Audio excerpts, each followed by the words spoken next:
Hi guys, Tragedy Normal here. This is May 2019, May 24th, and this is an article that I stumbled across from April 17, 2019 that I haven't seen anywhere else, entitled "Abortion Survivor Missing Limbs Has to Live with Someone Else's Choice." This is on liveaction.org. Nick Hoot first made headlines in 2013 as a high school wrestler who was missing parts of his legs and fingers. He lost them when an abortionist failed to kill him, but still managed to rip off parts of his body. Born in Russia, Hoot was immediately placed for adoption and a year later was adopted by an American couple, Martin and April Hoot. He immediately took to his prosthetic legs, ditching his walker and learning to run within 2 weeks.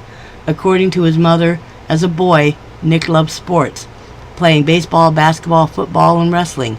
He had his obvious challenges, but never let them hold him back. It's self-discipline. There's so much you don't want to do, like all the hard work and conditioning. It's just part of life, Hoot said in an interview with News Channel 15.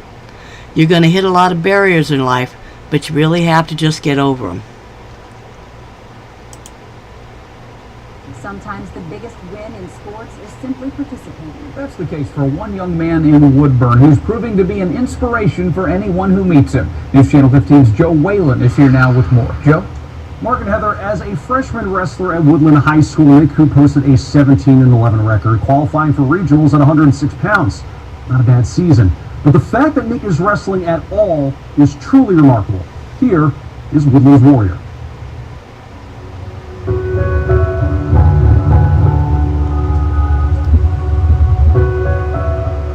Wrestling has but one mantra: keep fighting. Through practice, through the match, through life. Well, it's so disciplined. There's so much you don't want to do, like all the hard working and conditioning.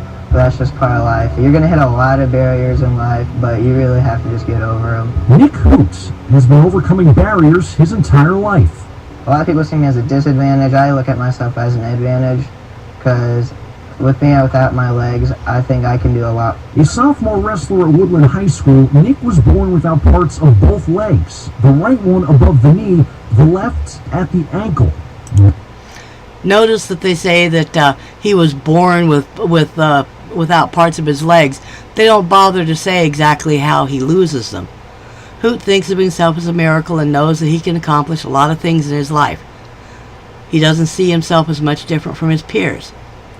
While he wasn't as fast as the other kids he played sports with, he said he found ways to get around any limitations. I knew that I was supposed to be an aborted baby and it failed. It makes me angry because I would never want for that to happen to any kid. Anybody can become anything, and getting rid of a kid like that isn't right to me. In 2018, Hoot was working as a landscaper and a middle school wrestling coach, and his prosthetic legs were causing him pain. Still, he worked through it, not wanting to be a quitter. His parents wrote this on Facebook.